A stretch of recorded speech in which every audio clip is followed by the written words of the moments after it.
Wild weather swings here in New York City. It is over 40 degrees right now, despite the sort of blizzard last week.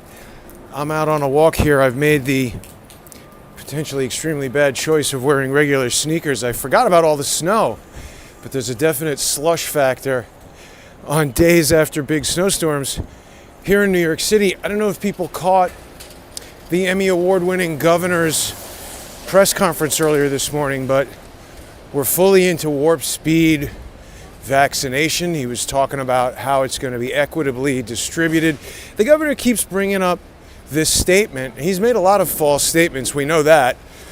We know he can't be sued or held liable for anything he does in the course of business in his role as governor. So he's free to lie. I consider that a form of lawfare. He's using the law not to serve justice or to do the right thing, but to serve his own political agenda, to achieve some sort of advantage. That's what he's doing. Approaching Fifth Avenue here, so let's head up Fifth. People can get an idea of what's going on. It's another good time perhaps to kind of take New York's temperature, as it were, see how everybody's faring now that indoor restaurant dining is totally disallowed. I saw a thing, I think maybe this was from the New York Restaurants Association or just a restaurateur or just a concerned citizen advising restaurants, and I would suggest all small businesses are within their rights to do this. Deny service to the governor, to the mayor, to any political office holder who you feel has violated the Constitution. I mean, don't all of these places reserve the right to refuse service to anyone? They are privately owned businesses, and just like Facebook and Twitter and YouTube can just indiscriminately remove people who do things that violate their code of conduct, maybe these restaurants should start listing terms of service, and violating the Constitution, forcing people to close their businesses could be in the terms, and if a governor or a mayor or any lawmaker violates those terms, you kick them right out. Don't let them eat in your restaurant. Don't let them go shopping for food at your supermarket. Don't give them service at your automobile repair place or whatever. And let these guys see what it's like to have no access to the things that you need to conduct your life. I mean, they've destroyed New York City. And so Cuomo's talking about, how everybody's going to get vaccinated. We've spoken extensively about this bill. We've heard a lot of people yesterday at the rally and on Saturday at the New York Teachers for Choice rally. They were speaking about how everybody is being kind of slow-walked into this mandatory vaccination paradigm. And it starts off with, they say, employers could mandate it. And I don't know if that's true or not. We would have to consult a lawyer, and anytime you consult a lawyer about anything, the lawyer for you says one thing, the lawyer for them says the opposite thing. So we don't really ever know until this stuff plays out. And remember, Cuomo is a lawyer and a likely expert at lawfare. It's such a treacherous thing. And I talk about it all the time. There's a lot of people might still be wondering, what is Jason talking about, lawfare? What does that mean? There is a blog, a YouTube show, whatever it is, called Lawfare Blog. And I'm curious what they mean. Like, why did they name their thing Lawfare Blog? Are they in support of lawfare? I mean, it would seem so. I've done various shows about counter lawfare, which I consider the process of identifying and counteracting lawfare, because lawfare is bad. Lawfare is the weaponization of the law. The law is intended to provide a set of guidelines by which we can all participate in a civilized society, because even though you might not agree with the law, you got to abide by it or you're going to get in trouble. And we all agree to abide by the law, and we know what the rules are, we can play by them, that's cool.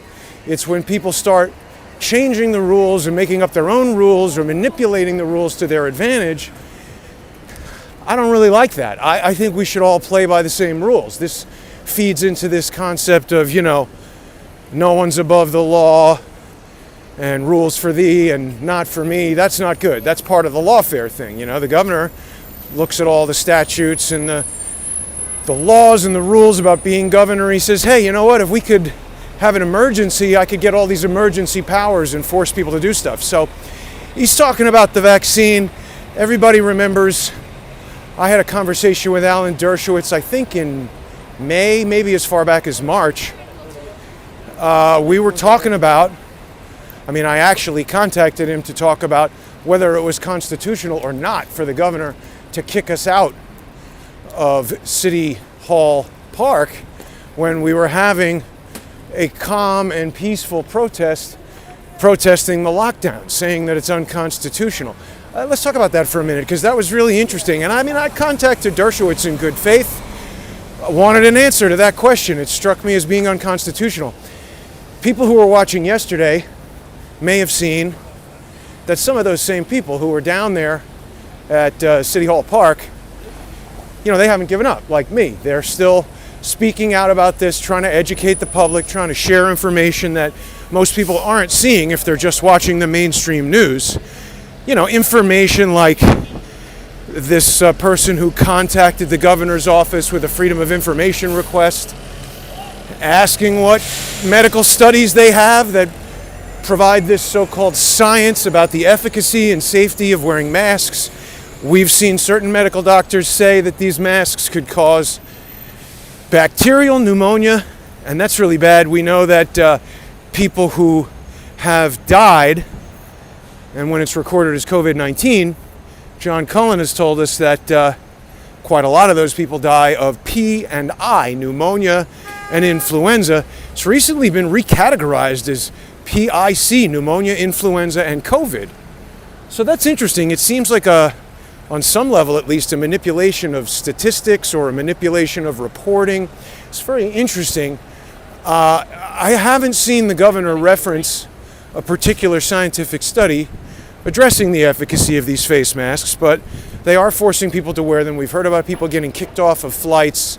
I saw a video that somebody recorded on their phone and posted to Twitter of a flight attendant, I believe, from looking at the uniform, it was United, might have been Delta, but the flight attendant said if they have to ask you twice to put your mask on, they won't ask twice. They'll ask you once, and then the second time they just record your seat number, and you'll be dealt with by the police at the destination.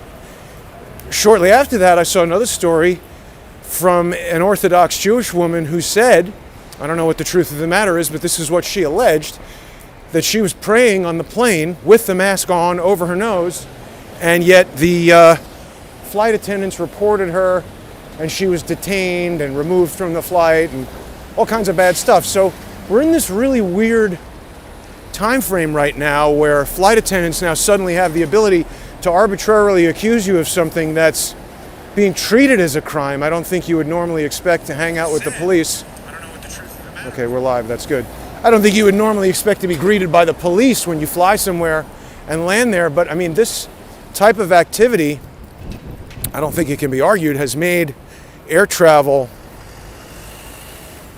not so appealing. That's another industry that's been destroyed. And, there was one of the speakers yesterday at the anti-lockdown rally who was talking about how there are things about what's going on right now that seem reminiscent of 9/11.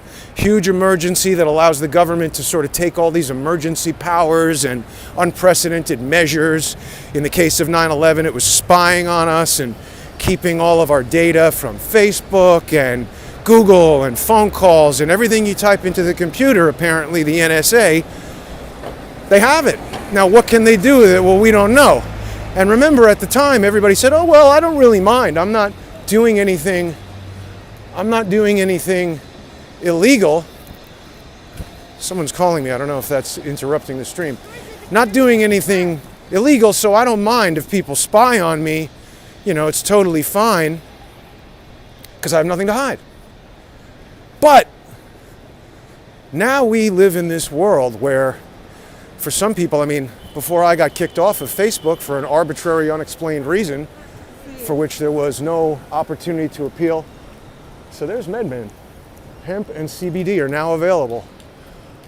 There's certainly indications that marijuana may become legal, and I'm for that. I have no issue with marijuana, but if it's illegal, you can't have an army of trucks around fooling people into thinking that you're selling it. But anyway, we live in this world now where there's over a decade of information collected on many of us. Where you go, what you do, who your friends are, what you eat, how much money you earn, what you're searching for on the internet, what you're talking about in your house. I don't know if I went into the details about this, but something pretty scary happened with artificial intelligence the other day. It's such a complicated story, but I was having a vexing computer problem, and I wasn't searching for the solution on the internet. I was just troubleshooting it myself, trying different network adapters and different things.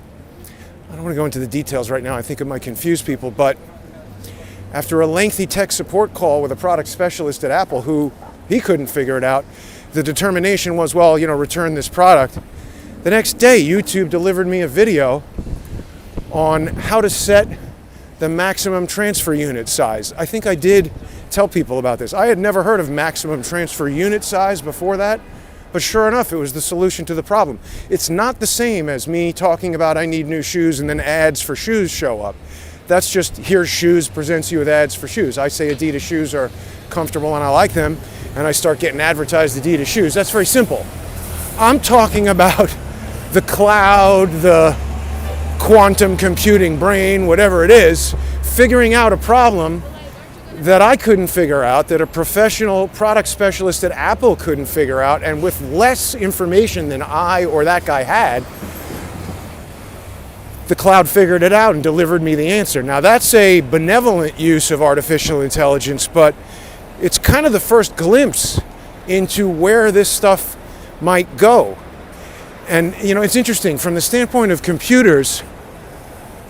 I remember when I was very young and I had my first computer. It was a Commodore Amiga. I was really into graphics and video production, as might be obvious.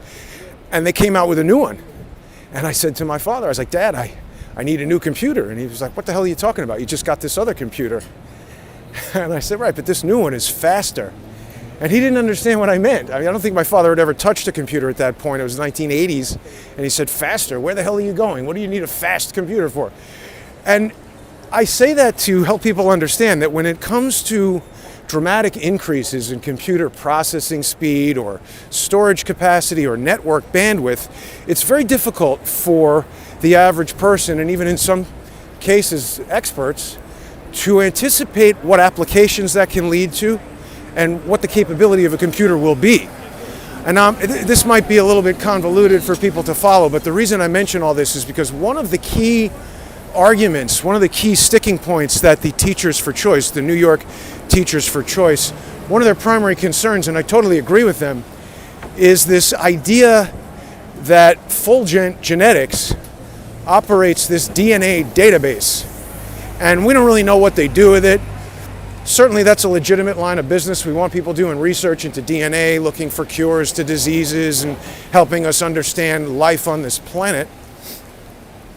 But they're a company and they want to make money, and companies are run by people, and people have ethics that they agree with, but perhaps you might not.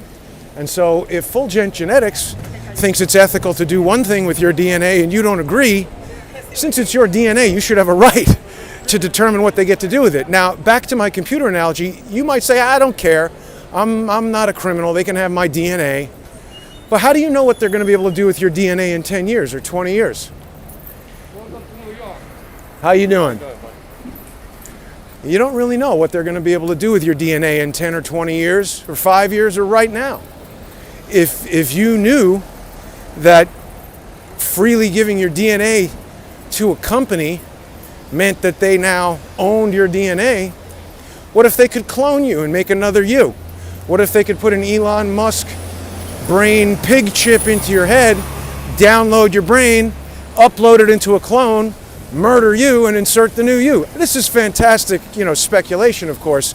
None of it is remotely possible. But at the same time, if the 12-year-old Jason saw me now, 30 whatever years later, walking down the street with two computers strapped to my wrists, dramatically more powerful than the one I was requesting my father to purchase, that I could process video in real time and have 4K on the screen and all this kind of, I mean, it would be inconceivable. It's almost as fantastic as the notion that you could be cloned, which, by the way, they've already cloned a sheep, so why is that crazy?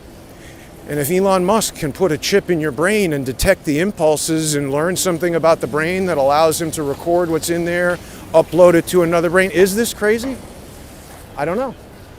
Will it be possible someday? We don't know. But it certainly seems reasonable that you have the right to privacy, if not in your home and on your cell phone and computer, at least your own body. What are they going to know about you when they have your DNA? And by the way, when they... Uh-oh, what happened? When they stick that swab up your nose, how do we know they're not getting your DNA right there?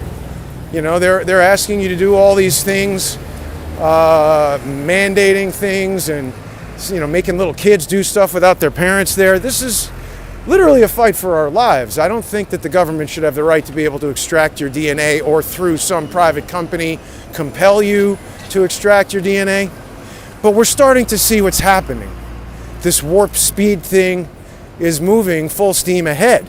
The New York Bar Association has issued their statement essentially in support of Alan Dershowitz that they think there should be a mandatory vaccine. It's super interesting. I wonder how many people are watching right now who, if they're feeling sick or they injure themselves, do you call a lawyer and ask them what they think should be done with your disease? I mean, who cares what a bunch of lawyers think about medical stuff? So, that's an ongoing conversation to have. But, back to the topic of lawfare, they can do this. They can say, I saw a report yesterday that IBM and the company Clear are coming out with apps to go on your phone that the report said that Ticketmaster was already on board with this, various airlines were getting on board with this, but that this app would somehow link up to a medical database. The app would not contain your medical information, but it would be linked to the medical database, and it would provide data about your medical data, metadata. They love this idea that, don't worry about metadata, data about data. That's not invading your privacy.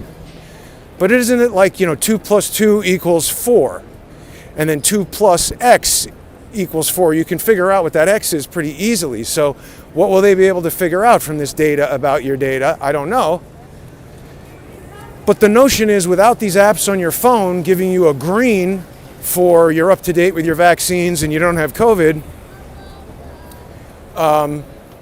green, you can go to the concert or get on the plane. Red, you cannot.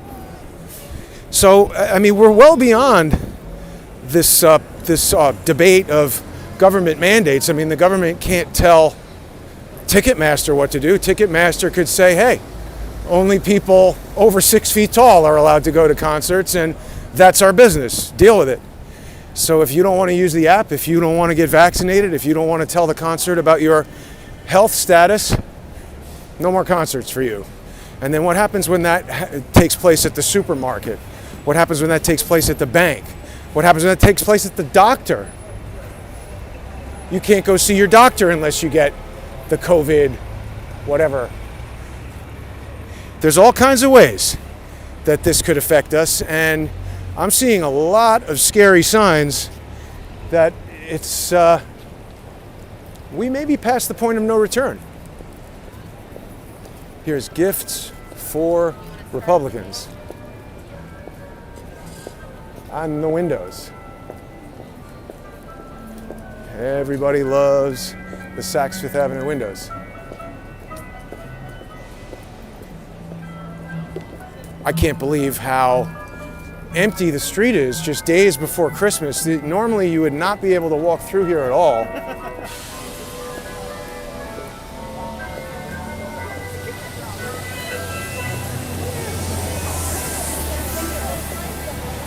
Beautifully done. I would spend some more time perusing these, but I'm actually on my way somewhere.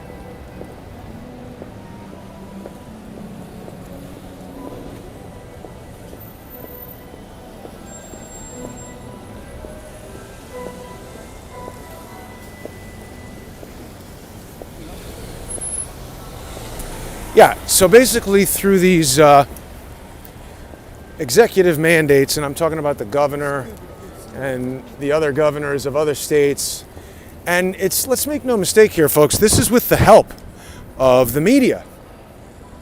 They've convinced everyone through broadcasts, through social media, that this is what has to be done, you know. I saw something this morning, why isn't Trump getting the vaccine? But he's already had the virus. Isn't he immune from it? Have they established scientifically? I mean, is it like chickenpox? Once you get it, you can't get it again? So, I mean, I guess to get around that, they've now decided there's a new, incredibly deadly British strain of it. I mean, can't they just kind of keep saying that? Isn't this exactly what they said to us back in March? That there was going to be 2 million people dead by the end of the year, and that didn't happen at all. Hey, look at this. Ha! Dr. Seuss mailbox or something? Christmas mailbox, letters to Santa. I like it. I'll tell you what, this looks remarkably like the animations of the nanobots from, what was it, the Wyss Institute at Harvard? Yeah. That thing was working on nanotechnology, as was Charles Lieber, the guy who was indicted in January. So, I mean, I say again, if it was 1980 and you were thinking about buying a computer, the notion of a computer that could fit in your pocket that would be less than an inch thick. Remember, that was back in the day when computer monitors were a cube that took up 2 square feet on the desk. Technology did not exist to make a screen that was a half an inch thick and could fit in your pocket and last for hours and broadcast. I mean, it was just fantastic. It was like Star Trek level stuff that you'd be talking about. But here it is. We all use it every day. And don't we think that somebody knew that might happen? Somebody could anticipate that, and somebody like Steve Jobs perhaps had that vision and said, I'm going to make this someday. And then before he died, he did. What if other people have a vision of what to do with your DNA? And how could we get everybody's DNA? Well, if we trick them into giving it to us, then we've got it. Wow, how have I never noticed this incredibly beautiful spiral staircase before?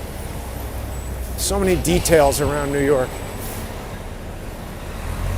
So lawfare, let's talk about it. It's an incredibly dangerous practice that more people need to be aware of, and frankly, I think there need to be laws to prevent it. And I had a little tangle with the lawfare people over the weekend. It's actually ongoing. A lot of people know that I've been working with Charles Ortel for several years now. He and I have become close associates and friends. We do shows almost every week. We've done hundreds of hours of broadcasts. During one of our very first broadcasts, Charles received a phone call. Well, I won't go into all the details now, but Charles was in communication with Peter Smith and Shane Harris. And Shane Harris is a reporter, well, at the time I think he was with the Wall Street Journal at the time and then went to the Washington Post, something like that. But he's published a number of stories that do not reflect the facts of what was contained in emails from Peter Smith to Charles Ortel. And I think I've even seen some of the emails that Shane Harris sent. I'm going to go back and double check this, but I'm pretty sure we had an email through LinkedIn, some sort of message, where Harris contacted Peter Smith's assistant, Jonathan Safran. Now keep in mind, Peter Smith was like 80, Safran was like 25 or 27 or something like that. He's his assistant. He helps him with computer stuff and whatever. So the emails that I saw indicate that Shane Harris contacted Jonathan Safran and said, have Peter Smith contact me. Then Peter Smith contacts him. Harris requests an interview. Smith makes it quite clear that they're communicating in this email off the record. Or maybe it was a phone call off the record. We'd have to go back and check. Charles has all this, and we've spoken about it in many, many videos before. But the point is, Shane Harris reported a story that would cause the viewer to believe that Peter Smith contacted Shane Harris out of the blue, when in fact, Shane Harris provoked the contact. Peter Smith was totally unaware of Shane Harris, as far as I know, prior to Shane Harris prompting Jonathan Safran to call him. Now that right there is some social engineering behavior. That is the type of thing that a certain tall guy who I spent a very short amount of time working with used to try to get me to do. Oh, contact this person. Why doesn't Jason interview this person? This type of provocation to get somebody else to do something and then misrepresent it. So, that's fine. Shane Harris did that. But Peter Smith died. It's alleged to have been a suicide, but, we know of many, many cases where the police or a coroner or somebody says it's suicide, and then later they say, oh, no, it's not. We were just talking about that with regard to Phil Haney. They initially said it was suicide, the guy who testified at the Holy Land trial and was one of the founders of the Homeland Security Department. They say, despite the fact that he was getting ready to get married and making all kinds of plans, they say he committed suicide by shooting himself in the chest with a shotgun. I believe that was the cause of death.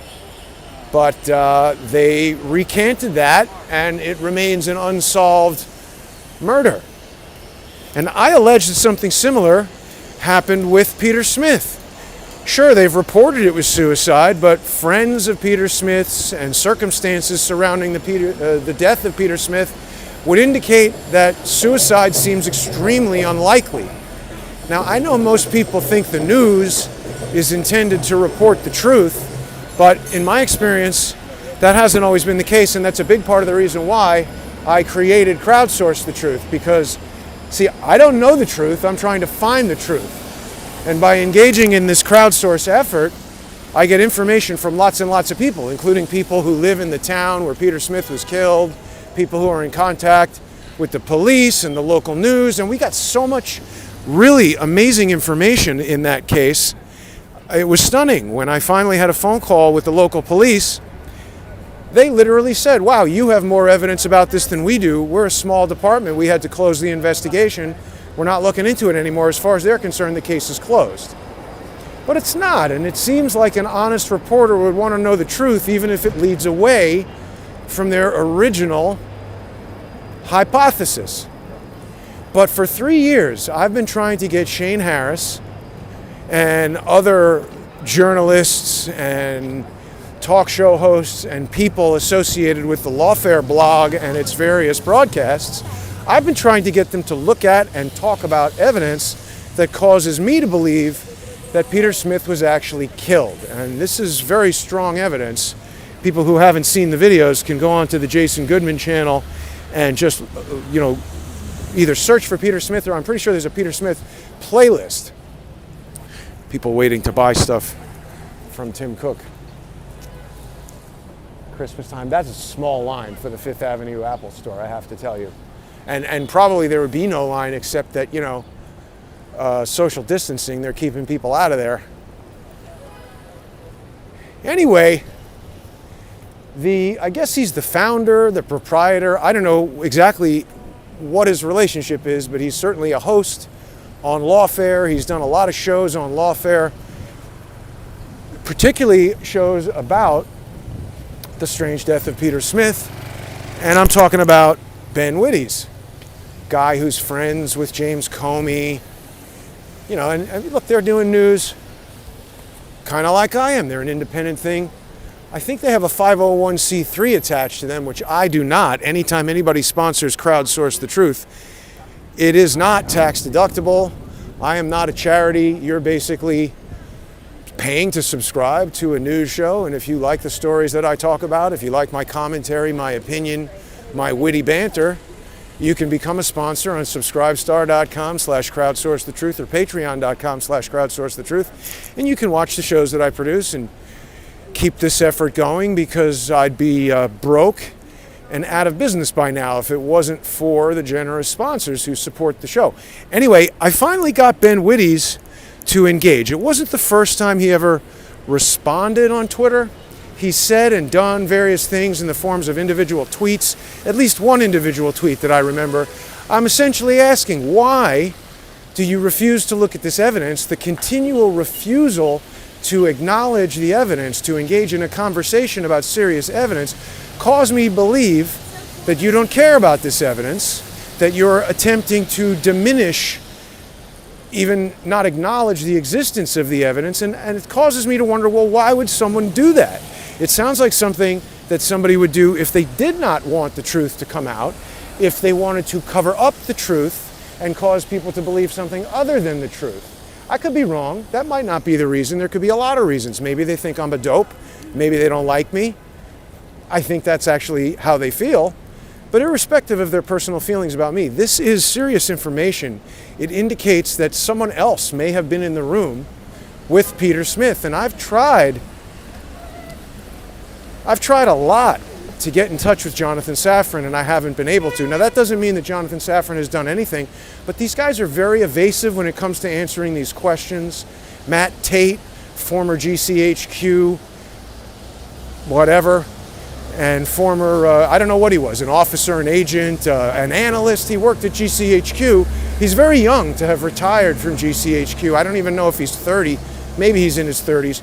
Charles and I had identified that this lauded cybersecurity company that he created, I think it was called Alpha Capital Security, companieshouse.uk indicates that company was started with £1, did no business ever, and then closed in less than a year. I don't know what the purpose was for that, but the way they spoke about this company in the Wall Street Journal and elsewhere, or maybe the Washington Post, one of those two, it's hard to keep them straight right now.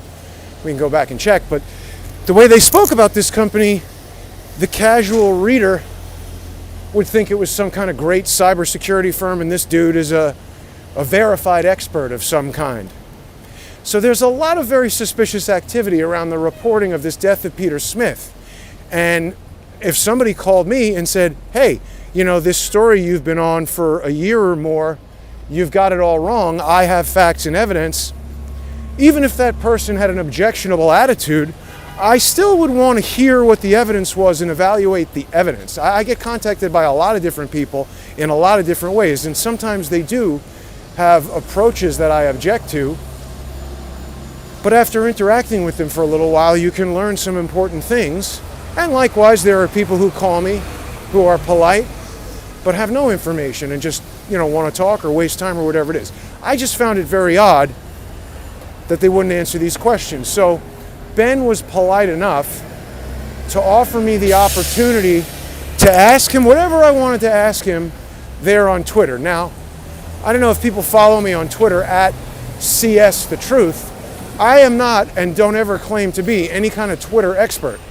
I just put out tweets like, hey, this video's coming. Andrew Cuomo's destroying New York. Andrew Cuomo's a jerk.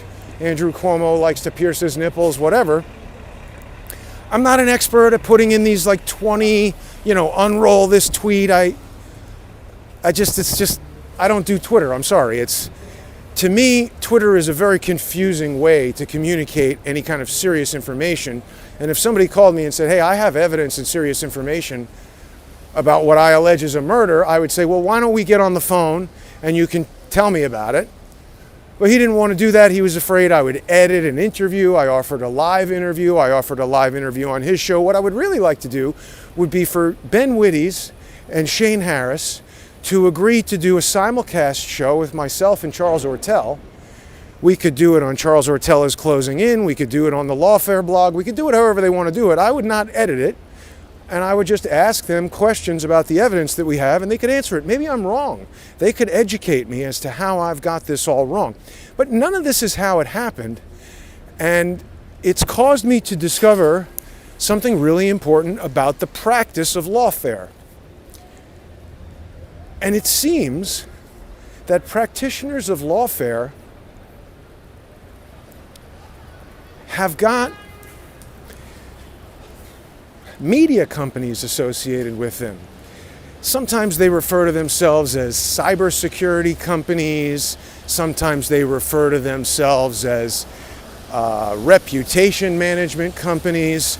In the case of Robert David Steele and Stephen Biss, there was a lot of activity from individuals associated with the now defunct Shadowbox, which I think there's a separate lawsuit about Shadowbox where people are going to have to go check out that lawsuit, but they one of their participants describes their purpose as sowing chaos.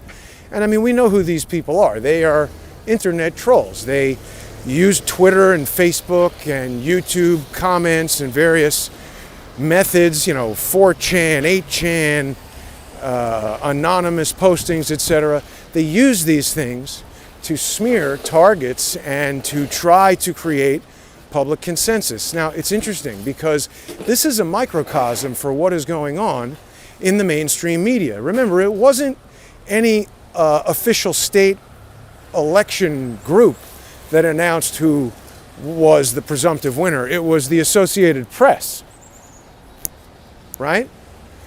So, just like the Associated Press can put out a statement that maybe has no legal basis and might not even be true at the time that they say it, well, so can these reputation management, cybersecurity companies.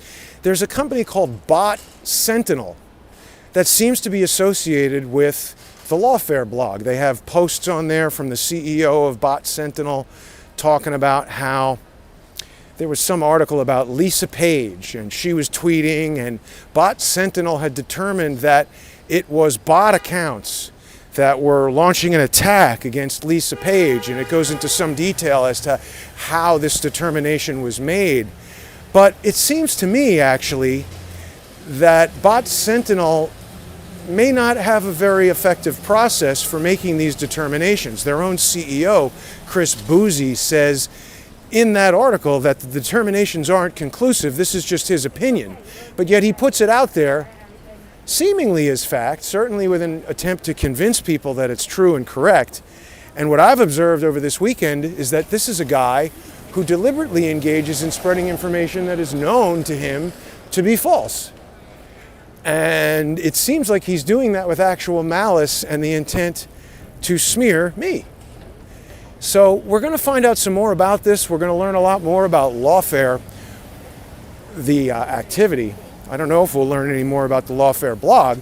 I'm still hopeful that Benjamin Wittes will speak to me about this topic of the really strange death of Peter Smith. I mean, even if I'm wrong, it's suddenly become more important to smear me than to get to the bottom of the facts. So, they've threatened me with a lawsuit. I don't want that to happen, but I can't stop people from suing me. And we know from what's going on with the Emmys that even when the law and the facts are on my side, these guys have a lot of money to bring to bear, and they can tie me up and waste my time. So I do want to encourage people to sponsor the show. Help me carry on with this research so that I can figure out what's going on, help everybody understand what some of these characters are up to. People can go to crowdsourcethetruth.com and sponsor the Counter Lawfare Fund. Is that another Verizon truck? Yeah, it is. A lot more network bandwidth coming in here in New York. But yeah, head on over to crowdsourcethetruth.com. You can sponsor the Counter Lawfare Fund. There's been an upgrade to the annual SubscribeStar membership, how members can be added. I think they're getting ready to roll out annual subscriptions for all creators. That was a beta program that we sort of got in on and started with them, but people can get annual subscriptions to subscribestar.com when they sponsor the Counter Lawfare Fund. And you can also just become a regular monthly sponsor by going to subscribestar.com/crowdsourcethetruth or patreon.com/crowdsourcethetruth. Look at how much money you can win with the lottery now. Can people see that? All right, everybody. Thanks for watching. I'll be back tonight with Jimmy and Joanne Moriarty. Don't forget to join us on Patreon and Subscribestar for